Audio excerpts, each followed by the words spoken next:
and welcome to the amazing, wonderful Kayleigh. She is business owner at Praise and Pour Dog Training and also business coach with Epic Dog. Welcome, wonderful lady. It's an honor to have you here. Excited to be here and talking about a really awesome topic on so many levels.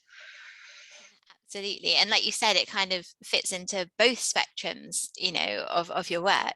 So perfect. You're perfectly placed. Okay, so first question. What does self-care mean to you? Wonderful question. So self-care means to me the ability to look after one's self.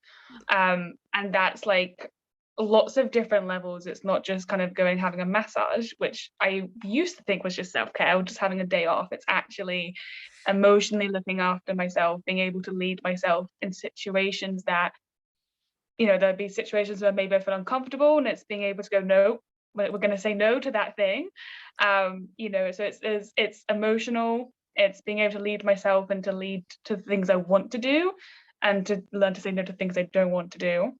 It's physical, it's time, it's basically, for me, it's like whatever I need in that particular moment, situation, and going forwards in like what I want to create in my future. I love it. Quite a long one. Yeah, but it gets to be, because it changes, and it isn't one thing. And I think we grow up thinking it is the massage, the bubble bath, the day off. There's so much more underneath it. Definitely. And I think in schools they never really taught you how to do it either. Like, when I remember going to school, it was like after school clubs, which I guess could also be self-care, right? If you're into doing activity. It wasn't my version of self-care, but I felt like I had to do it because my friends were doing it. And I never really learned how to just kind of relax, I guess. And then I just come home, do homework, and then watch TV. And it's not something that's never taught, and it's not till you get to like burnout. At least that's what happened to me. I got to burnout and was like, what? Like, why can I not do the things that I could do and be so exhausted, like, at 11 o'clock in the morning? It didn't make any sense. But yeah, you're right. It's so much more than just the artificial things or what is put on media is self-care. Yeah, for sure. So thinking back to your very first experience of self-care, what's the earliest memory you could share with us? Oh, okay. Earliest memory. I think at the time I probably didn't know it was self-care. So unconscious self-care was probably doing like either meeting my friends, going dog walking the dogs that we had as a family. It was going to the cinema and watching a funny film normally, or like a romance, something that was like not killing at that time. Marvel was always a good film. Marvel's always, I know there's a lot of killing in Marvel, but they have a good like message in there somewhere beneath all the conflict. And yeah, and just hanging out with my friends and having a laugh, like just having that connection. And I would do the same with my family. So unconsciously, that's probably what my self-care looked like. But conscious self-care is probably like only up in this last year that I've really gone, oh, there's way more levels that I get to look at self-care. So this kind of last year, when I've been feeling myself get foggy-headed, that's like a time to go, okay, so when did I start feeling this way? And what was I doing that caused it? What could I have done better or can do next time so I don't get to that foggy head state? So now it seemed to have got more intense with all these smaller signs.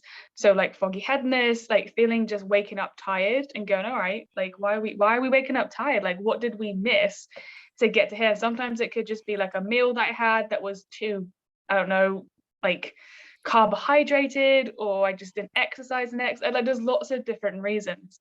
And like exactly like you said, it's gonna be really individual. So I completely kind of like sidetracked your question, but really like conscious self-care to a really deep level where I'm looking after myself emotionally, physically, to be the best version of myself was only this last year. And it was just kind of noticing, okay, what that is. And then it was doing activities like stopping work at a certain time, going for a walk.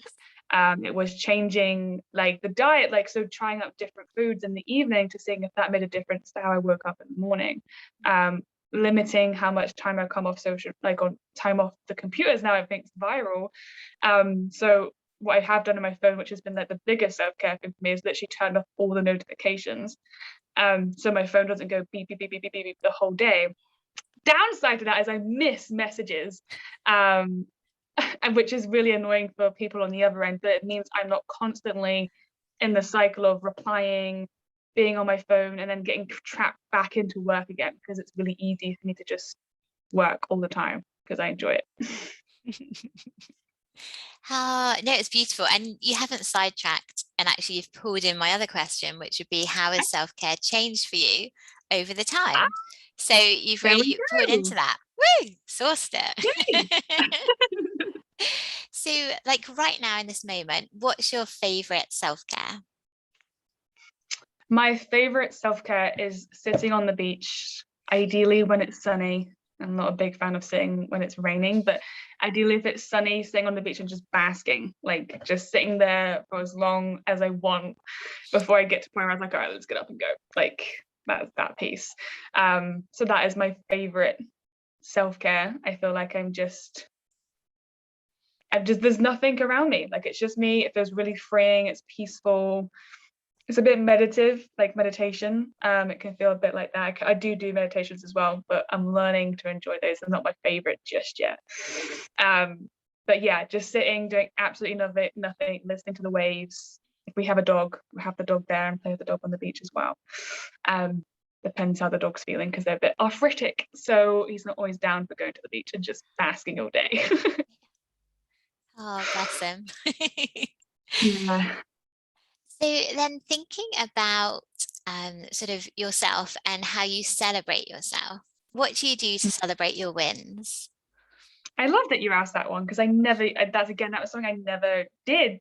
Or even thought about that it was even linked to self-care. And I was very easy to just quickly go over and do the next thing and miss actually the moment and what I created. Like I created this thing, it gets to be celebrated, even if it was something really small. So to celebrate my wins, I literally do it, woo, we did it, like to myself. Mentally, if I don't want to do it in the middle of ASDA, I just kind of do it in my head and I'm like, yeah. Sometimes I have like a little dance party where I just stick the music on and just dance.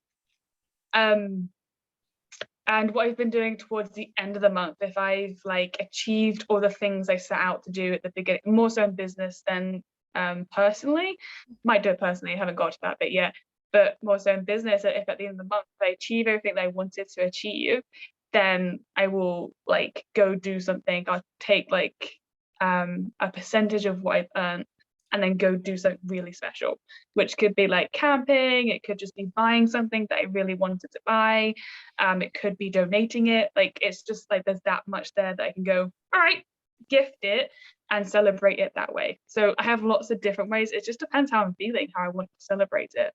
Because sometimes I don't feel like dancing, and just as simple of you did good today is enough for me to go, yeah, we did good, it's all good. Like a mental fist bump. Woo, I love that. Yeah, mental fist bump. Like it. So you mentioned about meditating and that it's not your favorite thing. How did you Mm. first get into it and kind of why are you doing it? It's a good question. So I've been like been trying meditation for a long time. I started when I just read a blog that someone said it was good for you, and at the time I was like, let's try it and see if it helps. And I felt like it did. It definitely did silence. I felt like it silenced, but what ended up coming up for me was just then more thoughts, and I got completely sidetracked from what the meditation was. And that's what I found really frustrating for a long time, because I was like, I'm not doing it properly. Like it doesn't feel relaxing because there's just, my mind is full of stuff now. Whereas before I could just move on and do stuff and prioritize, but now my mind is just full. And it wasn't really till I kind of learned the why that's happening, why my mind is full and why those thoughts are coming up and how to effectively deal with those. and learning different meditation practices. So I've worked with a lot of coaches and currently with a coach just now called Mary Kate. And it's a very different meditation practice that I've never done before. And the reason I'm doing it is because it's really easy for me to get a mind full. And like I said at the beginning, like my mission in personal and business is to be the best version of myself. And to do that, I need to have the ability to control my mind, to lead myself in a way where I want to go, instead of letting my mind and my thoughts overtake myself, which can happen. And I'm not saying meditation is like the grounding thing that causes that, but it's the controller. It allows the ability, what I'm learning anyway, is it allows the ability to shift gears. Like when that thought comes up or something that I don't like or don't want, it gives me a really easy way just to shift. Like there's no like panic, no crying, no anger, there's no frustration. It's like, all right, let's shift. And that's why I want to be shifting faster and quicker, so that I can be the best version of myself and help more people. And I know that if I get my gears stuck, like you're just trying to drive and you put it in the wrong section that goes, like I don't want to be in that mental state any longer than I need to be, because there's going to be people on the other end relying on me or need me to not be in the state. They need me to be in the, all right, I'm in fifth gear, let's ride sort of state. So that's why I'm doing it. So for my future vision, but I also am feeling now I'm getting it. I'm now feeling the internal, like my whole nervous system just being a lot more calmer from doing it, which is really cool. Yeah, I think it's beautiful. And I think it's the same as self-care in general, is there's unique ways for everybody. So there'll be the perfect meditation for you, and you just get to find it. And it's having fun on that journey, and not beating yourself up when it is tricky and things do come in, like to everyone's mind. And it's just kind of acknowledging whatever comes in and go, oh, yep, you're there, thanks, and just letting it go. And just getting into that kind of flow process, which takes time and practice, but it's really worth it. So yeah, I'm proud of you. And then, so speaking about, you said like about sometimes, you feel like foggy, your head feels foggy. Have you tried like journaling or anything along those lines of self-care as well? Yeah, so I have a bullet journal, although I never use it for the bullet journal, like the official. I've got a bullet journal book on how to bullet journal. Never done it that way. So it's now just a journal of like random stuff that I want to brain dump, speak into. So yeah, so when I get foggy headed, a lot of the time that is a sign for me that I've just pushed myself past a mental capacity. And I think like what I've learned as well is that, where I am right now in my life, I have the flexibility to choose when I work. Up until then, I haven't. I've had to work whatever was given to me. And now that I'm slowing down in terms of work hours and stuff, having the flexibility, like I don't know, my body's just like not used to it. So I'm pushing myself to do more when I don't need to do anymore. So that's kind of like what I've been journaling over these last few days, is that, for the last 25 years, I've been doing X, X, and X. And now it's time to just like rest, rest. And it's okay not to do the long hours that, society tells us to do. So yeah, I definitely use my journal. When there's times where I can't articulate why I'm feeling a certain way or what, like trying to piece it together, that gets like put in there, and I start writing down what all the possible things could be, what are the things I could work on, and just like self-reflecting on, okay, so it's not the end of the world. And I also use it for tracking, so mood tracking, PMS, all those things as a woman that we struggle with, and again, really talked about, but they all come into how we feel and when we need self-care the most, because we're not working, well, we are working machines. We'll go beyond what we will, because that's who we are, and it can be a deficit when our bodies are like, no, we need to pull back and heal.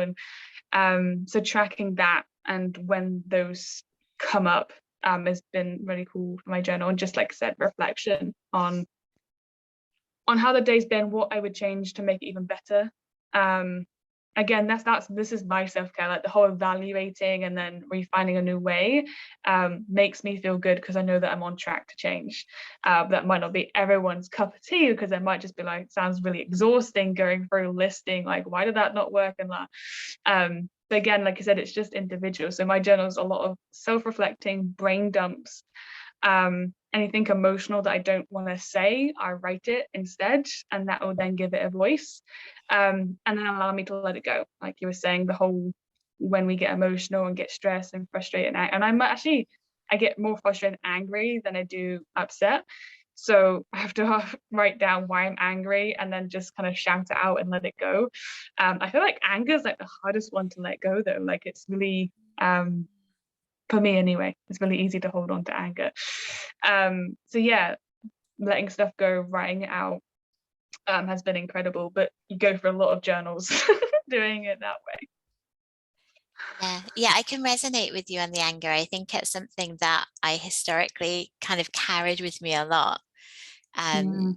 And I think that for me is one of the biggest things, that kind of clearing all the old stuff and then having new strategies so that I don't feel it. Like, if you say, historically, what have you felt angry about? What are you carrying? I don't feel any anymore.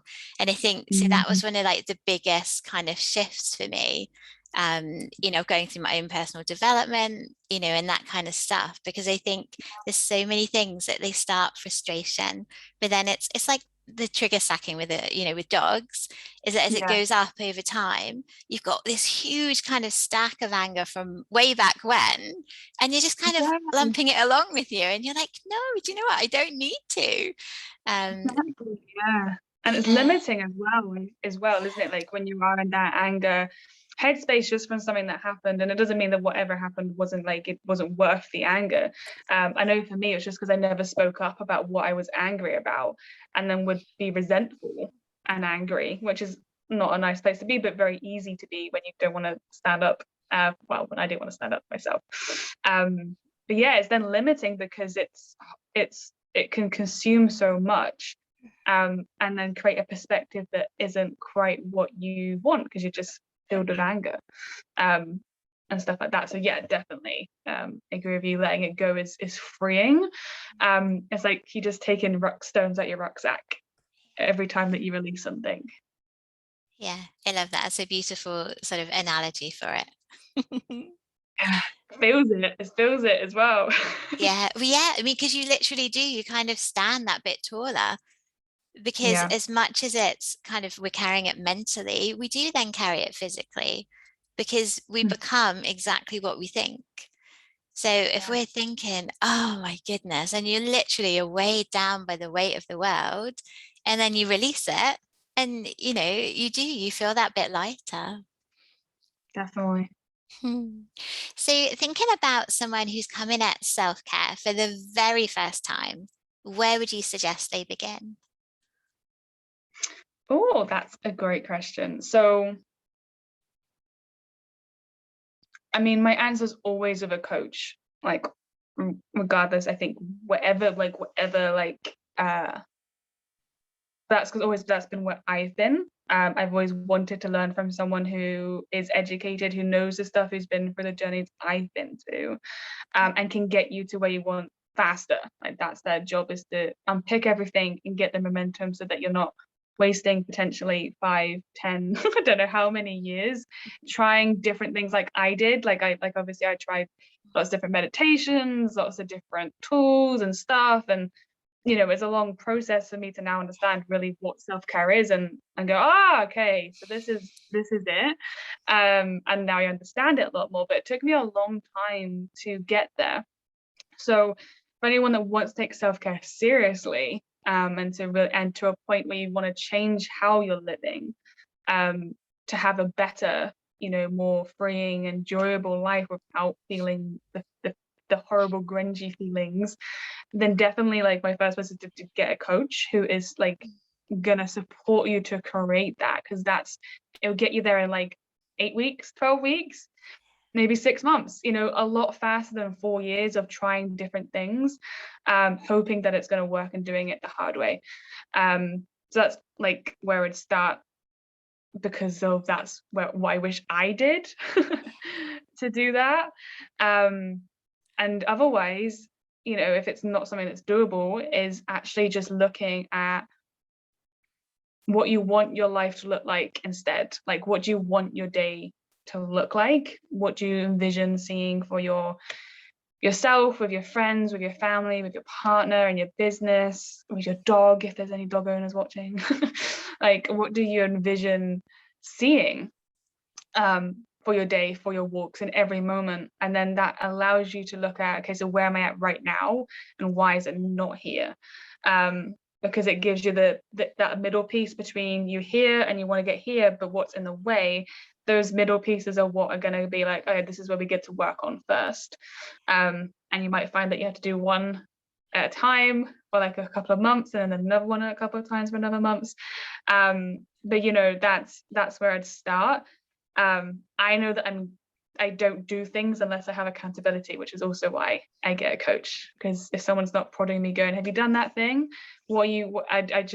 I'll just kind of go, "Oh, and then it just gets dissolved somewhere, and then I go back later and go, "Why didn't I do it?" And it's because I just didn't take action. So having a coach as well can really support with taking action. Again, if coach is not available, a really good friend that will do the journey with you, so you're not on your own doing it, because us humans aren't great at doing things on our own without accountability. Oh, thank you. And I really appreciate you being so open. Yeah, super appreciate you. You're welcome. Thank you so much for having me. Oh, my pleasure. And so it leads me on to my final question, which ties in really good with what you were saying. And it is, what support network do you have now to support you in your self-care, or anything that comes up for you when you're taking those sort of moments of reflection and you're journaling? Okay, so what I have is, I have a room, which is when the doors close, no one comes in, for my reflection, for my meditation, for whatever I need, where I don't want anyone in here, including dogs. Like, no one's allowed in here. And that's really clear to everyone in my house, that when this is shut, no one comes in. If there's something happening, then can someone else deal with it? And I'll tell them how long I'm going to be there, and if I'm not going to be in there for like 5 hours, and go, yep, see you soon.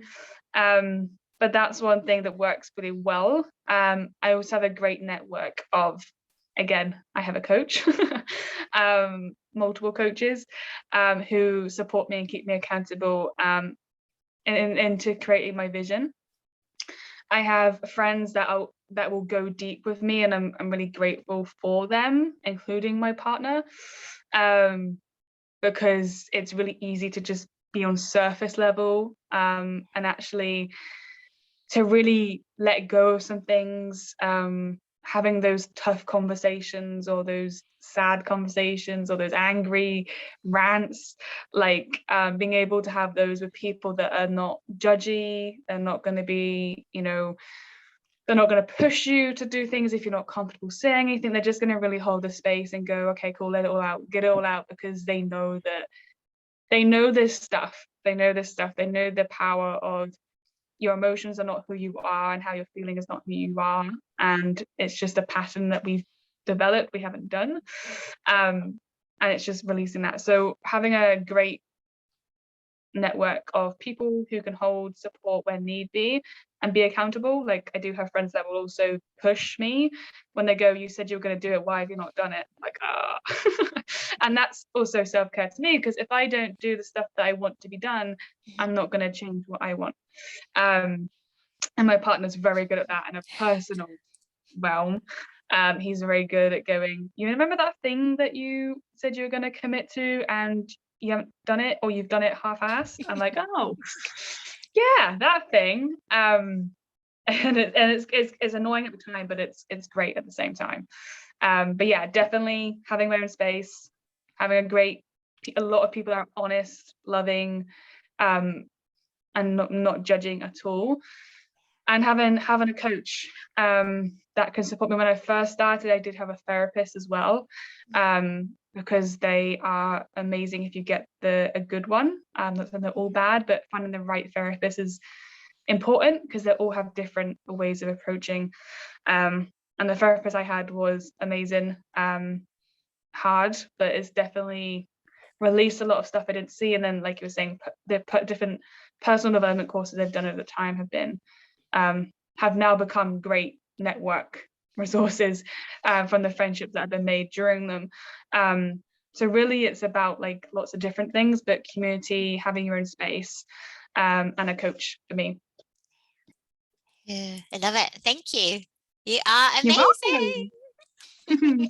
You are amazing. I'm so pleased that you're teaching and sharing the wisdom around self-care, and having these interviews that are really open and probably talking about some really taboo subjects and unspoken territory, so that people get to have like the best life, and feeling good about it, not feeling empty and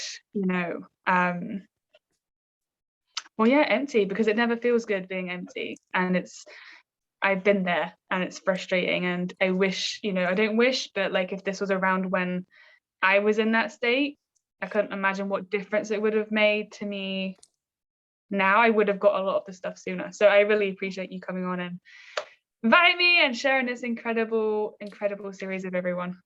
Oh, I thank you, lovely. You're so lovely. Yeah, and I think when we're feeling in that dark place and we feel alone, I think it's so important to know that so many other people have been there, and there is a Yeah, light at the end of the tunnel, and it's just about, keep stepping forwards, and it will come. it will come. It takes a lot of trust. You have to continuously trust yourself that it will come. Like there's no one wants anything bad to happen to anyone, and regardless, like, if anyone's connected with the universe and believes in source and believes in the universe, but generally, or God, but generally, like, it's that the challenges that we face aren't there to destroy us. They're there to they're like trying to tell you something, and it's a message of either do you really want this in your life, or like what do you want, because this is not what you want, so what are you going to do about it? In that sort of way.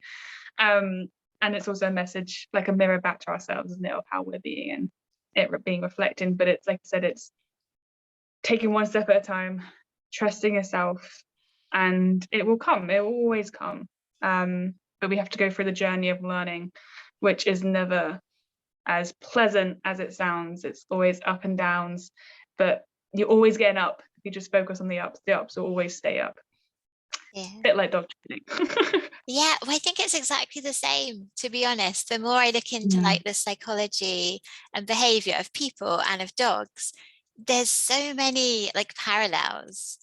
We Definitely. we all live in groups. Yeah. There's definitely emotional awareness. Definitely Mm-hmm. trigger stacking happens for Yeah. both.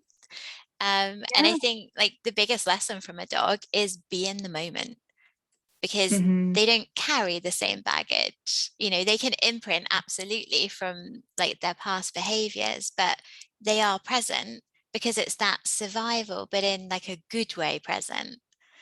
Mm-hmm. So yeah. Yeah, definitely. That's one of the biggest things I take away from dogs as well, their ability to, like you say, live in the moment, and just instantly forgive. Like they don't hold things against you. Like if you take their bowl of food away, they're not going to be like, oh, I can't believe my owner took my bowl of food away, and she didn't even ask. She just stole it, and it was a complete like horrible move. And they don't go and like say that to their doggy friends or anything. Like it guaranteed 10 seconds later, they're like, oh, do you want cuddles? Like it's completely forgotten about. And there's so much that we can learn from dogs, like learning how to just forgive yourself, learning to love yourself like you love your dog, because they're so unconditional with everything that they do.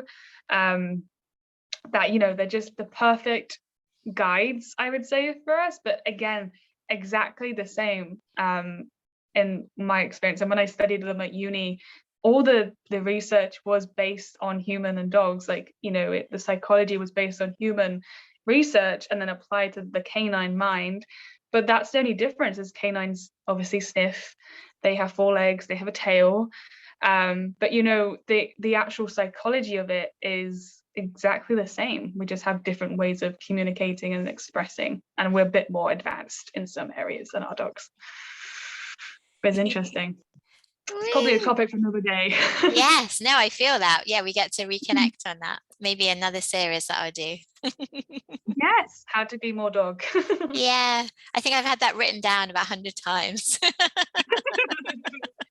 know, Clearly trying to say to you, we need this one. exactly, yeah. And just being aware, because obviously they're conscious beings as well. So it's Yeah. just looking at it through that perspective. Yeah, but no, amazing. Thank you so much for your time today. You're so Utterly welcome. appreciate. You're welcome. Thank you so much for having me. Ah, you are so welcome. So have a wonderful rest of your day. Thank you. Welcome. See you soon, lovely. Bye.